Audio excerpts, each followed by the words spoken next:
Hi friend, कसा आहे तुमचा अभ्यास सुरळीत असन?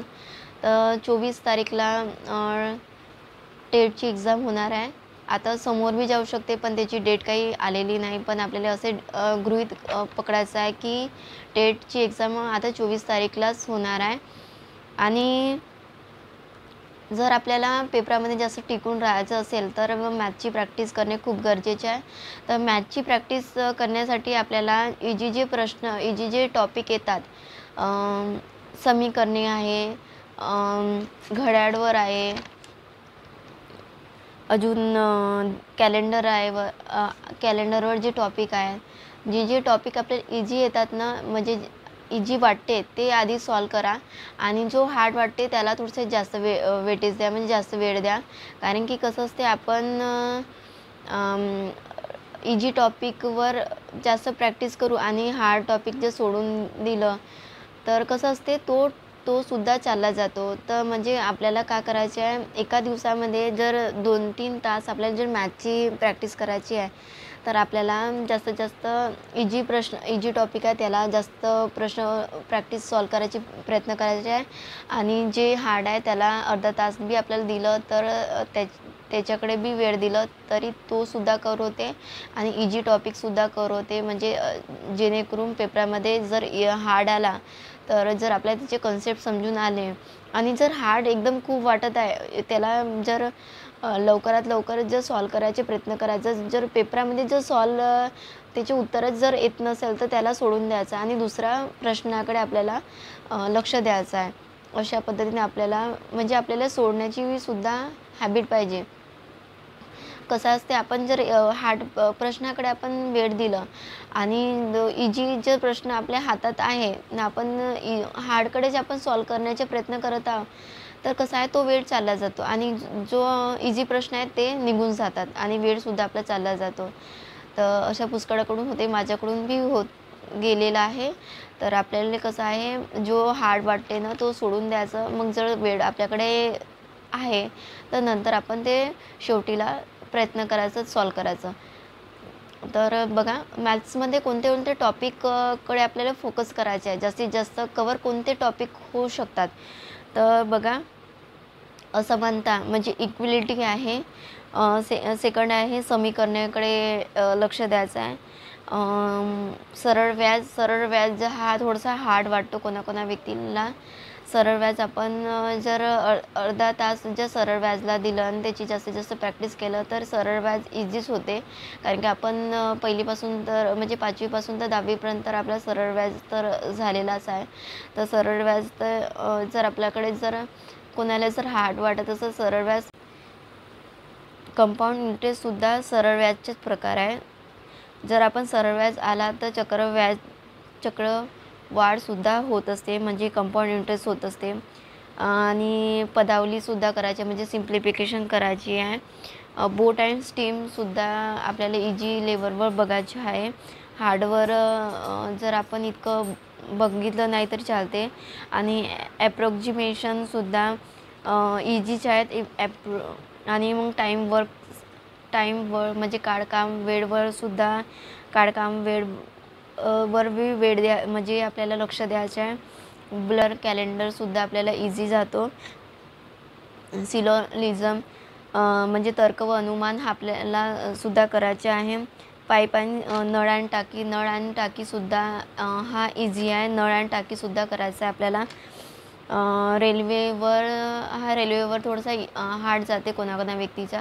जर रेल्वेवर आपण थोडासा लक्ष दिला, यालासुद्धा अर्धा तास दिला तर याच्याकडे बाकीचे म्हणजे सब्जेक्टसुद्धा म्हणजे द्यायचे आपल्याला. जसं मानसशास्त्र आहे, मराठी इंग्रजी आहे आणि आपल्याला GS आणि करंट अफेअर आहे. तर हे जर यांच्याकडे सुद्धा लक्ष द्यायचे आहे. असं नाही का फक्त मॅथ्सकडे लक्ष द्यायचं आहे. मॅथ्सकडे जास्तीत जास्त म्हणजे आपल्याला कमी वेळामध्ये 4 तास तरी मॅथचे झाल्या पाहिजे. म्हणजे आपल्याला टॉपिक वाईज आपल्याला प्रॅक्टिस करणे गरजेचे आहे. आणि मग नंतर आहे नंबर सिरीज म्हणजे ती मी मॅथ्स आणि बुद्धिमत्ता हे दोन्ही वर टॉपिक सांगत आहे, म्हणजे नंबर सिरीजसुद्धा करायची आहे. एज वयवारीसुद्धा एवढा हार्ड नाही आहे, पण याची आपण प्रॅक्टिस केलं तर वयवारीसुद्धा होते. सिटिंग अरेंजमेंट, बैठक व्यवस्थासुद्धा टॉपिक विचारण्यात येतो आणि पजल, गणिताचे कोड आणि कोडिंग डिकोडिंग सांकेतिक आहे. इनपुट आउटपुट हा सुद्धा TCS आणि IBPSचा फेवरेट सब्जेक्ट म्हणजे फेवरेट टॉपिक झालेला आहे. मिश्रणे सुद्धा करायचे आहे. डायरेक्शन म्हणजे दिशा दाखवायची आहे. वेन डायग्राम करायची आहे. पर्सेंटेज म्हणजे टक्केवारीवर सुद्धा आपल्याला हा टक्केवारीसुद्धा हार्ड जाते, तर टक्केवारीला सुद्धा आपल्याला थोडासा जास्त वेळ द्यायचा आहे. आणि ग्रॅप्स जर आपल्याला जर नाही तसं ते सोडून द्यायचा, पण प्रयत्न करायचा. जास्त वेळ म्हणजे आपल्याकडे असेल तर थोडासा जे हार्ड आहे ते नंतर करायचा प्रयत्न करायचा. पण जो आपल्याला आता जास्तीत जास्त पेपर्स सेट सॉल्व करायचा प्रयत्न करायचा आहे आपल्याला. आणि रिअरेंजमेंटसुद्धा करायचे आहे आपल्याला. लेटेस्ट सिरीजसुद्धा करायचं आहे. क्लासिफिकेशन म्हणजे वर्गीकरणला सुद्धा वेळ द्यायचा आहे.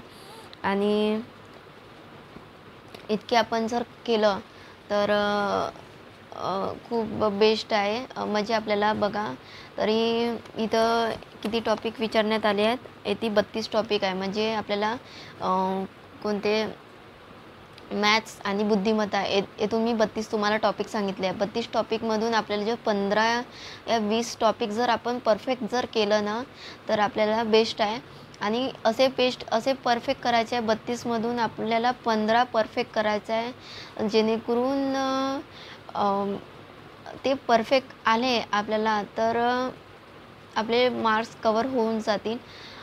तर आणि पेपर सेट जास्त सॉल्व करायचा प्रयत्न करायचा आहे आपल्याला, जेणेकरून आपल्याला त्यामधून आपल्याला कळते की आपले कुठे आपण कमी पडतो.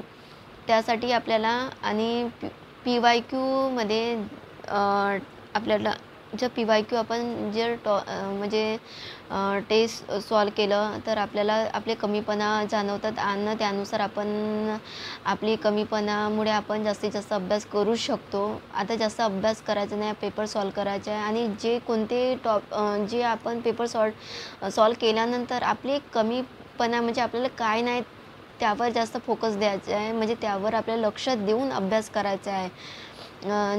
जो नवीन येते जास्त ॲड नाही करायचा आहे. जे टॉपिक आता मी तुम्हाला शेअर केला मॅथचे, ते टॉपिक तुम्ही जर 32मधून तुम्ही जर 15 परफेक्ट केला ना बेस्ट आहे मॅथचे. आणि current affair Suhas Bhise sir आहेत, खूप बेस्ट सांगतात. सुहास भिसे सरांचे लेक्चर नक्कीच बघा. म्हणून डेली लेक्चर जर तुम्ही कराल ना नक्कीच होईल. आणि 6 महिन्या 3 महिन्याचे त्यांच्याकडे सुद्धा असे प्लेलिस्टवर दिलेले आहेत. प्लेलिस्टमधून आपण जर आपण भांडे धुत असताना जर कोणते कामं करत असताना जर असं आपण लेक्चर बघितलं तरी आपला यूट्यूबवर कवर होऊन जाईल. अजून तुम्हाला जर बालमानसशास्त्राच्या सुद्धा यूट्यूबवर सुद्धा खूप काही लेक्चर दिलेले आहेत, ते सुद्धा तुम्ही बघून अभ्यास करू शकता. आणि मनात भीती बाळगायचं नाही. जो होईल तो नंतर पाहू, पण प्रयत्न करणं सोडायचं नाही. प्रयत्न आपल्याला आपली पायरी आहे. जर आपण ह्यावेळी आता कसं आहे जास्तीत जास्त अभ्यासाकडे लक्ष द्यायचे आहे. आणि जे कामं आहेत आपले कामं कोणते आहेत, जे साफसफाईचे आहेत, काही कोणी पापड बनवतात, कोणते काही बनवतात. तर उन्हाळ्याचं काय आहे काय नाही लोक खूप काही बनवण्याच्या करतात. तर त्याकरिता आपल्याला त्याच्याकडे इग्नोर करायचे आहे, ते नंतर करू. कारण की आता हेच दिवस आहे आणि एक्झाम झाल्यानंतर सुद्धा आपण हे जे घरगुती कामं आहेत तर ते नंतर आपण जे महत्त्वाचे कामं आहेत तेच करा. नंतर जे कामं आहेत म्हणजे आपल्याला दुसरे कामं आहेत ते नंतरसुद्धा आपल्याला करता येते. तर आपल्याला जास्तीत जास्त आपल्याला अभ्यासाकडे लक्ष द्यायचं आहे. आपल्याला वेळ म्हणजे हीच वेळ आहे. चला पुष्कळ सांगतात आणि पुष्कळ जे म्हणतात की डेट वाढू शकतो, पण काही फिक्स नाही आहे. जेव्हा आपण डेट आली तेव्हा आपण समजू शकतो की डेट पुढं ढकलण्यात आलेली आहे. आणि आपल्याला असे गृहीत करायची आहे की डेट आपली 24 तारीखलाच आपल्याला एक्झाम द्यायची आहे. कोणाची समोर वाढू शकतो 24, 25, 26. तर बघा, आज मी फॉर्म भरलेला आहे डी-एडचा, म्हणजे टेटचा. तर तर आपल्याला अभ्यासाकडे लक्ष द्यायचं आहे, फोकस करायचे आहे, बिलकुल इकडे-तिकडे लक्ष नाही द्यायचं आहे. आपलं टार्गेट करायचं आहे. उन्हाळ्याच्या पुष्कळ लोकांना झोप येते, तर झोपेवर नियंत्रण ठेवायचे आहे.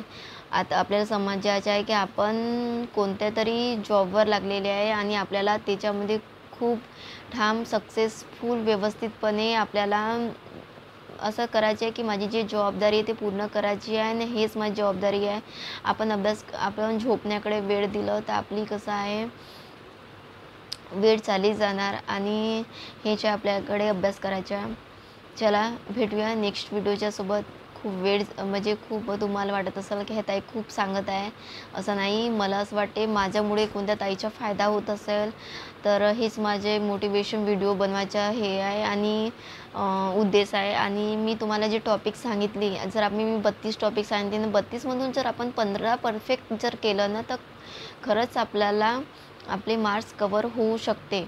आणि जास्तीत जास्त आपल्याला बघा टेबलकडे लक्ष द्यायचे आहे, वर्गमूळकडे लक्ष द्यायचे आहे आणि आपल्याला क्यूबकडे लक्ष द्यायचं आहे. आपण थोडा 10-15 मिनटात आपल्याला असे बघायचं, थोडंसं नजरेसमोर आपल्याला कसं आहे ते जे शब्द आहेत, जीएस असो, बालमानसशास्त्र असो, इंग्लिश असो, मराठी असो, मॅथ्स असो, हे कसं आहे जे टॉपिक आहे ते टॉपिक जर आपल्याला येत बी असं जर आपल्या 2 दिवस झालेला असेल आणि तिसऱ्या दिवशी आपल्याला टॉपिक वाईज असं आपल्याला असं पेज पडताळून पाहायचं आहे, लक्ष द्यायचं आहे, फुल लक्ष देऊन अभ्यास करायचा आहे. म्हणजे आपल्याला असं करायचं आहे की माझा अभ्यास असा कमी पडलाच नाही. मागे मी चूक केली, आता मला चूक नाही करायचं आहे. अशा पद्धतीनं म्हणजे तुम्हाला बोलायचं म्हणजे मी काय सांगत आहोत ते तुम्हाला समजत असेल की आता हे जे वेळ आहे, ते वेळ आपल्याला अभ्यासाकडे द्यायचा आहे. इकडे-तिकडे टाईमपास करायचा नाही आहे. इकडे-तिकडे लग्नाला जायचं नाही. इकडे-तिकडे खास रिलेटिव्ह आहे, इग्नोर करा. लोकं काय म्हणतील त्याच्याकडे लक्ष नको द्या. फक्त आपल्या जो टार्गेट आहे, त्या टार्गेटकडे लक्ष द्या. टार्गेट म्हणजे 24 तारीख, 25 तारीख, 26 तारीख, ह्या तारखेला फोकस करा की ह्या तारखेला मला बेस्ट द्यायची आहे. मला स्वतःला प्रूव्ह करून द्यायचे आहे की नाही, मी करू शकतो. आता इतके 6 लाख याने पुष्कळ लोकांनी फॉर्म भरलेला आहे. कॉम्प्युटर एकच उतरायचं आहे. लाखोमधून फक्त माझी एकच निवड होणार आहे. मी तिथून फक्त माझ्यासाठी एक निवड आहे, माझ्यासाठी एक जागा आहे, असा स्वतःला सांगायचं आहे. स्वतःच्या मनाला सांगायचं आहे. अभ्यास करताना स्वतःच्या मनाला सांगायचं आहे का नाही, लाखोनी फॉर्म भरला आहे, भरू द्या. लाखो अभ्यास करतात, करू द्या. पण मलासुद्धा त्या लाखोमधून माझा एक नंबर आहे. मी तिथून एक उतरणार आहे. मी तिथून एक सक्सेस होणार आहे आणि त्यामधून मी सक्सेस होऊन मी लोकांना दाखवू शकतो. मी स्वतःला प्रूव्ह करू शकतो. स्वतःच्या मनाला सांगायचं आहे. अभ्यास करण्याच्या आधी 10-15 मिनटं स्वतःच्या मेडिटेशनमध्ये स्वतःचा विचार करायचा आहे. नाही, माझं शरीर चांगलं आहे, मी स्वतः करू शकतो. नाही, माझं सक्सेस आहे, मी सगळ्या एक्झाम देऊ शकतो. मी अभ्यास करू शकतो. लोकं करतात, मी करू शकत का बरं नाही? का बरं नाही? प्रत्येक आपल्या स्वतःच्या मनाला सांगायचं आहे. आपण स्वतःच्या मनाला प्रूव्ह करून दाखवायचं आहे. नाही, मी करू शकतो. लोकं करतात, लोकं काय करतात, लोकांनी फॉर्म भरला आहे, लोकं अभ्यास करतात, ते करू द्या. पण मी सुद्धा अभ्यास करून माझी एकच पोस्ट आहे, मला ते एकच पोस्ट मिळवायचं आहे, असा स्वतःच्या मनाला सांगायचं आहे. तुम्हाला माझ्या म्हणण्याचा उद्देश तुम्हाला समजला आहे की तुम्हाला मलासुद्धा आपल्याला अभ्यास करूनच समोर जिंकायचं आहे आणि स्वतःच्या बलबुत्यावर समोर व्हायचे आहे. तर चला आज इतकंच. घाबरायचं नाही पेपरासाठी आणि अभ्यास करायचा आहे. मॅथ्स इतके टॉपिक करायचं आहे आणि बाकीच्या सब्जेक्टला सुद्धा वेळ द्यायचा आहे. चला भेटूया नेक्स्ट व्हिडिओच्या समोर. कारण की याच्यामध्ये जर टिकून राहायचं असेल तर कारण की डी-एड आणि अपियर व्यक्ती नाही तर फॉर्म भरलेला आहे, तर आपल्याला असं समजून घ्यायचं आहे की आपल्याला एकच संधी, म्हणजे आपल्याला एकच तिथून आपला जागा आहे आपल्यासाठी आणि आपली निवड होणार आहे. त्यासाठी आपल्याला जोरदार म्हणजे स्मार्ट स्टडीज करूनच अभ्यास करायचा आहे. चला भेटूया नेक्स्ट व्हिडिओच्या सोबत. तेव्हापर्यंत ठीक आहे, आपली काळजी घ्या आणि अभ्यासाला लागा. चला भेटूया, बाय.